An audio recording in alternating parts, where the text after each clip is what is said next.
next topic is CMP implementation and suggestions. So as Ritu told earlier, the developing or creating a CMP plan is very easy, but implementing is very difficult. So the first point is for suggesting implementation of creating a effective CMP. The first point is establish an issue governance process. So this process is help us to identify issues. It also give us a visibility, and also we can track the resolution. So for example, for a visibility, an individual can raise an issue in front of senior manager or any management team. The second point is escalate the issue. So for escalating the issue, for example, any person first they have to create a help needed items, and then they can talk to the stakeholders. The third point is recognize that the medium does make a difference. So for a CMP implementation, the medium of communication is very important.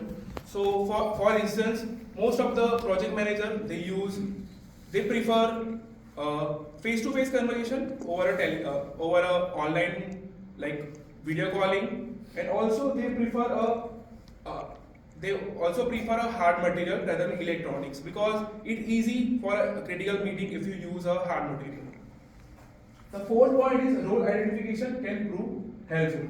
If you, for any kind of meeting, if you divide the work, or for any agenda, if someone is going to lead, or you divide the work, it's create a sense of responsibility among the members.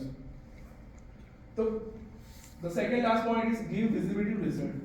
So for visibility, for a visibility of the result, you have to talk to the right person at the right time. If you have a problem regarding the technical, you have to go to the technical team, or for any kind of management problem, you have to talk to the management team at the right time. The last point is gain feedback and follow up on results. So if any meeting, if someone is agreed to you, that doesn't mean that you are going on a right path. You have to take a feedback, or you have to follow up result. The next topic is issue management process, or IMP. So it's a formal approach to identify, analyze and address concern and problems which not originally in the project plan. So in the next slide, I have a guideline or a flow chart, which so if we follow these guidelines, it can help to manage events and issues. So first, as I talked earlier, for the established issue and governance process, we have to first identify issue, then we have to give a visibility, and also it helps us to track the resolution. The second is escalate issue related to CMP. You have to escalate the issue to the right people or the majority stakeholders. The third is give a visibility result, and the last one is obtain feedback and follow up result.